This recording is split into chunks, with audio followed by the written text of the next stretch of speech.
السلام علیکم ورحمۃ اللہ وبرکاتہ۔ پیارے دوستو، کیسے ہیں آپ؟ جیسے کہ آپ کو معلوم ہے، رمضان المبارک کی آمد ہے اور دنیا بھر کے مسلمان اس مقدس مہینے کی برکتوں اور رحمتوں سے زیادہ فیضیاب ہونے کی تیاریاں کر رہے ہیں۔ رمضان المبارک قرآن کریم کا مہینہ ہے۔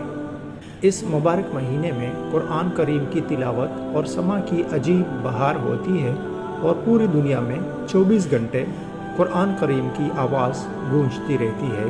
سبحان اللہ۔ یہ روزوں کا مبارک مہینہ ہے جس میں مسلمان صبح سے شام تک اللہ تعالیٰ کی رضا کے لیے کھانا پینا ترک کر کے برکتوں کے حصول اور تزکیہ نفس کا سامان کرتے ہیں۔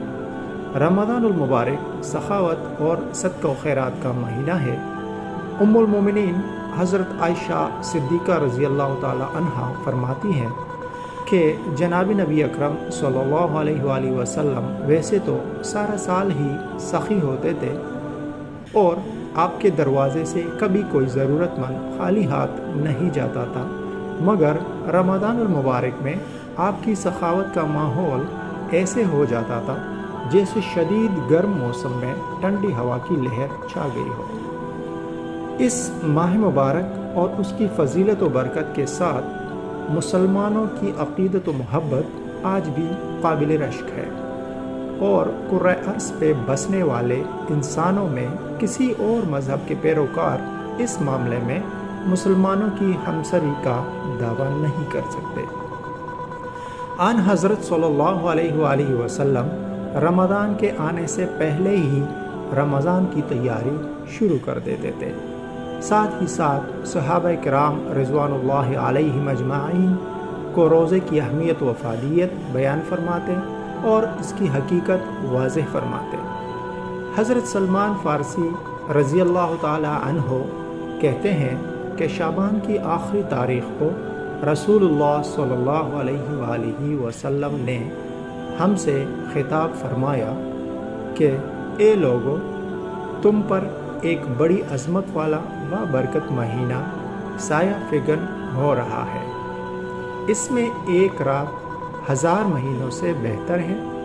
اس مہینے کے روزے کو اللہ تعالیٰ نے فرض قرار دیا ہے اور اس مبارک مہینے کی راتوں میں خدا کی بارگاہ میں کھڑا ہونے کو نفل مقرر کیا ہے۔ جو شخص اس مہینے میں کوئی نیک نفل کام اللہ کی رضا اور قربت حاصل کرنے کے لیے کرے گا تو وہ ایسے ہوگا جیسے اس مہینے کے سوا دوسرے مہینے میں کسی نے فرض ادا کیا ہو، اور جو اس برکت مہینے میں فرض ادا کرے گا وہ ایسا ہوگا جیسے اس مہینے میں کسی نے 70 فرض ادا کیے ہو۔ اور یہ صبر کا مہینہ ہے اور صبر کا بدلہ جنت ہے، اور یہ غمخاری ہمدردی کا مہینہ بھی ہے، اور وہ مہینہ ہے جس میں ایمان والوں کے رزق میں اضافہ کیا جاتا ہے۔ جس نے اس میں کسی روزے دار کو افطار کرایا تو اس کے لیے گناہوں کی مغفرت اور جہنم کی آگ سے آزادی کا سبب ہوگا، اور اسے اس روزہ دار کے برابر ثواب دیا جائے گا، بغیر اس کے کہ اس روزہ دار کے ثواب میں کوئی کمی کی جائے۔ رمضان وہ مہینہ ہے جس میں قرآن کریم فرقان حمید نازل کیا گیا، جو تمام انسانوں کے لیے سراسر ہدایت ہے اور ایسی واضح تعلیمات پر مشتمل ہے جو راہ راست دکھانے والی اور حق و باطل کا فرق کھول کر رکھ دینے والی ہے۔ لہٰذا اب سے جو شخص اس مبارک مہینے کو پائے اس کو لازم ہے کہ اس پورے مہینے کے روزے رکھے، اور جو کوئی مریض ہو یا سفر پر ہو تو وہ دوسرے دنوں میں روزوں کی تعداد پوری کرے۔ اللہ تعالیٰ ہم سے نرمی کرنا چاہتا ہے، سختی کرنا نہیں چاہتا، اس لیے یہ طریقہ ہمیں بتایا جا رہا ہے تاکہ ہم روزوں کی تعداد پوری کر سکیں۔ اور جس ہدایت سے اللہ تعالیٰ نے تمہیں سرفراز کیا ہے، اس پر اللہ کی کبریائی کا اظہار و اعتراف کرو اور شکر گزار بنو۔ اللہ تعالیٰ کے فرمان میں بتایا گیا ہے کہ روزہ اس لیے بھی فرض کیا گیا ہے کہ بندہ کے اندر تقوی اور پرہیزگاری کی صفت پیدا ہو جائے، یعنی وہ گناہوں سے بچ سکے اور نیکیوں کی ادائیگی ذوق اور شوق سے کرے۔ روزے کی روح یا ہر عبادت کی روح تقوی ہے۔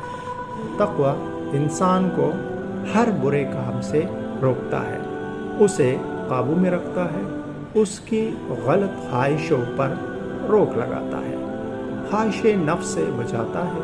اگر کسی مسلمان میں نفس پرستی ہے تو خدا پرستی اس کے اندر اسی وقت پیدا ہو سکتی ہے کہ وہ اپنے نفس پرستی سے باز آئے۔ نفس یا خواہشوں کو کنٹرول کرنے کے لیے روزہ رکھنے کے لیے کہا گیا ہے۔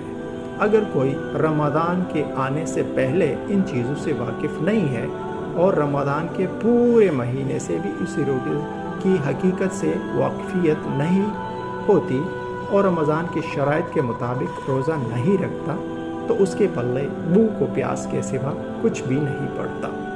مثلاً جھوٹ بولتا ہے یا جھوٹ پہ قائم رہتا ہے اور اسے جھوٹ چھوڑنا چاہتا ہے تو وہ روزہ رکھے بھی اور روزے کے دوران بھی اس کے اپنے اعمال پر قائم و دائم رہتا ہے تو روزہ کا کوئی اثر نہیں۔